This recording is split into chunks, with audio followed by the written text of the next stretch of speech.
wa bihi nasta'inu ala umuri dunya waddin wal 'aqibatu lil muttaqin wa la udwana illa 'alal zalimin. Asyhadu an la ilaha illallah wahdahu la syarika lahu waliyyus shalihin wa asyhadu anna Muhammadan abduhu wa rasuluh as-sadiqul wa'dil amin. Allahumma shalli wa sallim ala sayyidina Muhammadin wa ala alihi wa ashabihi wa tabi'in wa man tabi'ahum bi ihsan ila yaumiddin, amma ba'd. Fa ya ayyuhal mu'minun rahimakumullah, usikum wa nafsi bi taqwallah.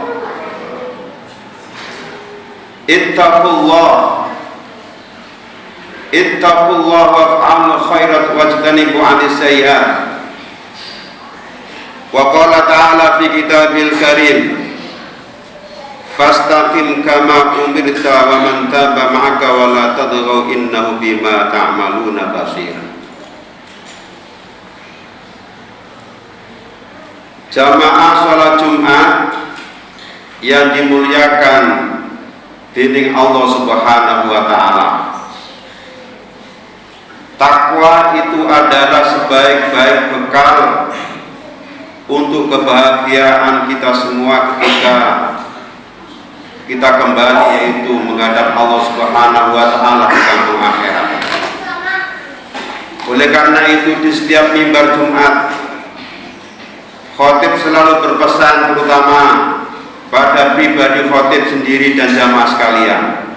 Isi pesan, tingkatkan keimanan dan ketakwaan kita kepada Allah Subhanahu wa taala dengan melaksanakan segala kewajiban-kewajiban yang telah diperintah oleh Allah dan menjauhi segala larangan-larangan Allah Subhanahu wa taala, baik itu dikala sepi sendirian maupun banyak orang. Kita tetap istiqomah takwa kepada Allah Subhanahu wa taala. Jamaah salat Jumat rahimakumullah, salah satu hal yang sulit bagi kita sebagai seorang muslim itu adalah menjaga keistiqomahan kula panjenengan agar senantiasa semangat dalam beribadah kepada Allah Subhanahu wa taala. Sebagai bukti, ada kalanya kita semangat dalam beramal soleh, semangat dalam melaksanakan sholat berjamaah di masjid atau di musola, semangat di dalam membaca Al-Quran atau menghadiri majelis ilmu, majelis zikir dan seterusnya. Kadang-kala kula panjenengan menjadi loyo, menjadi tidak semangat, mushaf dalam keseharian tidak tersentuh, melaksanakan sholat jamaah bolong-bolong tidak istiqomah, dan amalan lainnya.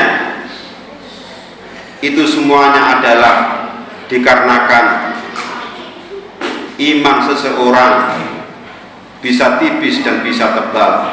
Iman seseorang bisa naik dan bisa turun. Jika seseorang melakukan ketakwaan, maka imannya akan menaik, imannya akan naik. Dan jika seseorang melakukan kemaksiatan, maka dengan sendirinya imannya akan turun. Oleh karena itu, marilah kita pupuk keimanan kula panjenengan, paling tidak stabil, syukur-syukur bisa naik. Dengan cara apa? Dengan cara yaitu istiqomah menghadiri majelis ilmu dengan para kiai atau para ustadz. Diusahakan selalu rutin menghadiri majelis zikir, karena majelis zikir itu adalah obat hati kula panjenengan supaya hati kita tetap bahagia dan semangat di dalam menjalani ibadah kepada Allah Subhanahu wa taala. Hadirin jamaah salat Jumat rahimakumullah, bila panjenengan sumrapi di antara 6 ribuan ayat yang diturunkan kepada Nabi Muhammad sallallahu alaihi wasallam, itu ada salah satu ayat yang berat serta membebani Rasulullah sallallahu alaihi wasallam, yaitu yang berkaitan dengan keistiqomahan.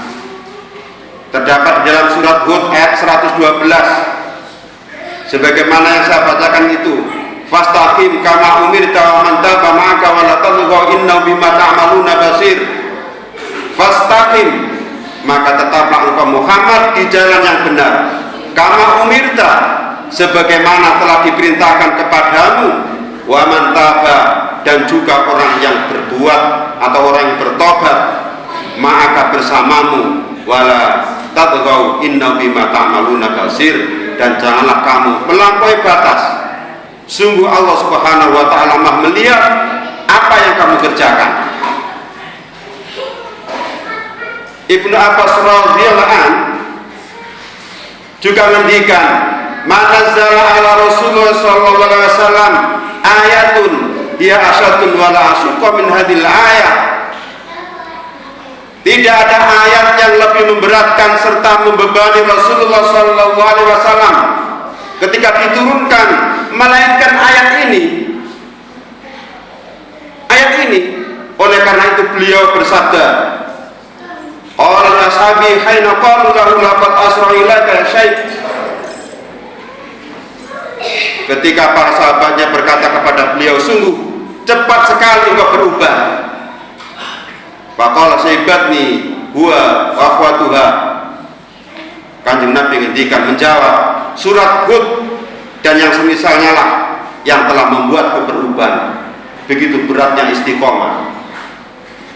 Dan perlu diketahui bersama bahwa memang istiqomah itu berat, memang istiqomah itu sulit, namun bukankah bersama kesulitan itu pasti ada kemudahan? Allah Subhanahu wa ta'ala telah berjanji sebanyak 2 kali dalam surat Al-Insyirah, bersama kesulitan pasti ada kemudahan.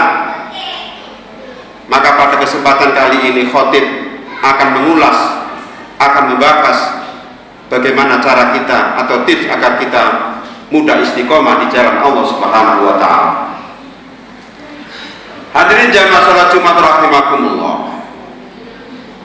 Tips yang pertama yang harus kita lakukan adalah golek amal kebaikan yang ringan, golek amal kebaikan yang mudah kita kerjakan. Pada suatu saat Sayyidatina Fatimah Az-Zahra, Fatimah Sayyidatina Aisyah radhiyallahu anha, garwanipun Kanjeng Nabi Muhammad sallallahu alaihi wasallam, tanggel dumateng Kanjeng Nabi, wahai Rasulullah, amalan apakah yang paling dicintai oleh Allah Subhanahu wa ta'ala? Kanjeng Nabi ini jawab, ahabul a'mal ilallahi adwamuha wa inqala. Amalan yang paling dicintai oleh Allah Subhanahu wa ta'ala itu adalah yang konsisten, yang terus menerus dilakukan meski sedikit. Hadis riwayat Bukhari dan Muslim. Memang dalam beramal soleh cukup kita cari amalan yang ringan bagi kita, yang mampu kita kerjakan. Kenapa? Karena amalan yang berat mungkin hanya bertahan sebentar dalam melaziminya. Hanya segelintir orang yang Allah Subhanahu wa ta'ala beri kelebihan dalam melaksanakan amal yang berat. Dan perlu diingat bahwa amal sedikit yang tetap itu lebih utama ketimbang amal yang banyak terputus-putus. Contoh misalkan membaca Al-Quran 1 hari 3 halaman 4 halaman satu waktu,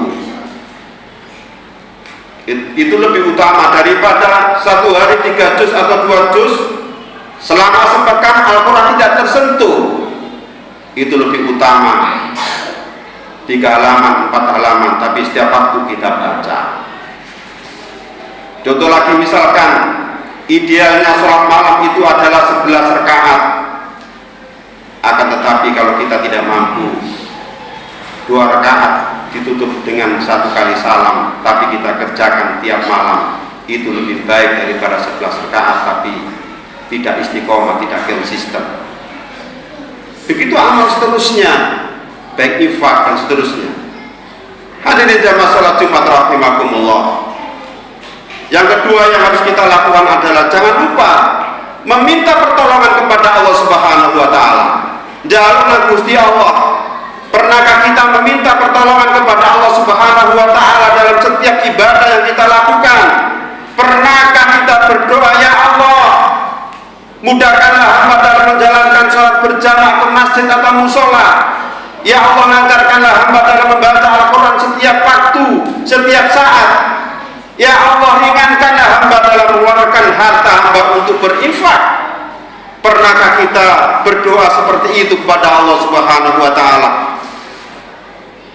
Para jamaah rahimakumullah, perlu kita ketahui bersama bahwa ketika beribadah, ibadah tanpa meminta pertolongan kepada Allah Subhanahu wa Ta'ala, ini menunjukkan bahwa kita adalah pribadi yang sombong.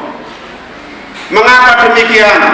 Karena tandanya kita menumpukan ibadah kita di atas kekuatan sendiri, sedangkan kekuatan manusia itu lemah, kekuatan manusia itu terbatas. Tanpa meminta kemudahan dari Allah Subhanahu wa Ta'ala dalam beribadah, bagaimana kita bisa istiqomah dalam beribadah kepada Allah Subhanahu wa Ta'ala? Rasulullah sallallahu alaihi wasallam niku sampun maringi contoh kepada kita semua. Doa yang paling sering beliau ucapkan itu adalah doa dalam meminta keistiqomahan. Enten salah satu kali sahabat diriwayatkan saking Syarif bin Husain, beliau itu tanglet dumateng garwane Kanjeng Nabi Ummi Salamah. Tanglet. Doa apa yang sering dibaca oleh Rasulullah SAW? Niku tanglet dumateng Ummi Salamah. Qala jawab karanipun Kanjeng Nabi, qala kana doa. Kanjeng Nabi sering mengucapkan doa yaitu ya muqallibal qulub tsabbit qalbi ala dini. Wahai zat yang membolak-balikkan hati, tetapkanlah hatiku di atas agamamu. Ini sering kita ucapkan, bahkan setiap selesai sholat kita doa seperti ini. Bisa kita bayangkan para jamaah rahimakumullah, Rasulullah SAW itu adalah makhluk yang paling mulia di muka bumi ini. Sejak diciptakannya yang pertama hingga Nabi Adam alaihissalam hingga manusia yang terakhir kelak, yang paling mulia adalah beliau. Beliaulah satu-satunya yang salah seorang Rasulullah SAW dijamin masuk surga, diampuni seluruh dosa-dosanya yang lalu dan yang akan datang. Meskipun begitu, doa yang paling sering beliau baca itu adalah donga meminta keistiqomahan dalam beribadah. Maka dari itu kita sebagai manusia biasa, sing boten enten jaminan mlebu swarga, belum ada jaminan bahwa setiap sujud dan taubat kita diterima oleh Allah Subhanahu wa Ta'ala, lebih pantas lagi untuk meminta keistiqomahan kepada Allah Subhanahu wa Ta'ala. Hadirin jamaah salat Jumat rahimakumullah. Yang terakhir, tip yang ketiga yang harus kita lakukan adalah supaya kita bisa istiqomah, jangan pernah merasa sombong dengan amal kebaikan kita. Jangan pernah sombong. Disebutkan di dalam tafsir Ibnu Katsir, tafsir At-Tabari, dan tafsir-tafsir yang lainnya, dahulu sebelum dilaknat oleh Allah, iblis yang bernama Azazil. Azazil ini adalah makhluknya Allah Subhanahu wa Ta'ala, paling akeh ibadahi, paling pinter, paling akeh pengetahuane. Bahkan tidak ada satupun dari para malaikat sing iso nandingi ibadah Azazil. Malaikat mboten saged nandingi. Tapi ketika Allah Subhanahu wa Ta'ala menciptakan Nabi Adam alaihissalam, dan Allah Subhanahu wa Ta'ala memerintahkan kepada seluruh malaikat termasuk Azazil untuk memberi sujud penghormatan kepadanya, yaitu penghormatan kepada Nabi Adam alaihissalam. Azazil ini enggan. Kenapa? Karena sombong, merasa ibadahnya banyak. Makanya Allah Subhanahu wa Ta'ala berfirman dalam surat Al-A'raf ayat 12, qala ma manaka alla tasjuda id amartuk qala ana khairu minhu khalaqtani min nar wa khalaqtahu min tin. Allah berfirman, apakah yang menghalangimu sehingga kamu tidak bersujud kepada Adam ketika aku menyuruhmu? Qala ana khairum minhu. Iblis niki jawab, aku lebih baik daripada dia. Khalaqtani min nar, engkau ciptakan aku dari api, wa khalaqtahu min tin, dan sedangkan Adam diciptakan dari tanah. Ini karena kesombongannya. Jadi Azazil yang dahulu adalah makhluk Allah Subhanahu wa ta'ala yang paling taat, yang paling mulia, bisa menjadi makhluk yang paling hina, bahkan dilaknat oleh Allah Subhanahu wa ta'ala lantaran kesombongannya. Makanya janganlah pernah kita merasa sombong dan berbangga diri dengan amal kebaikan yang kita kerjakan, karena kita bisa beramal, bisa beribadah karena kekuatan dan izin Allah Subhanahu wa ta'ala, karena pertolongan hidayah Allah Subhanahu wa ta'ala, bukan kekuatan diri kita sendiri. Bisa jadi karena kita sombong, Allah Subhanahu wa ta'ala mencabut keistiqomahan dari hidup kita. Naudzubillah min dzalik. Kita meminta perlindungan kepada Allah Subhanahu wa ta'ala. Hadirin jamaah salat Jumat rahimakumullah. Demikian sedikit khutbah yang sempat kami sampaikan. Semoga keterangan tersebut diiringi hidayah, maunah saking Allah Subhanahu wa ta'ala, dan semoga kita semua mendapatkan anugerah dan kemudahan dari Allah Subhanahu wa ta'ala agar istiqomah beribadah dan menyembah kepada Allah Subhanahu hanya kepada Allah Subhanahu wa ta'ala. Barakallahu li wa lakum fil Qur'anil azim wa nafa'ani wa iyyakum bima fihi minal ayati wal hakim wa taqabbal minni wa minkum tilawatahu innahu samiul alim. Aqulu qawlan fastaghfiru innahu huwal ghafurur rahim. Allahumma shalli ala sayyidina Muhammad wa ala ali sayyidina Muhammad.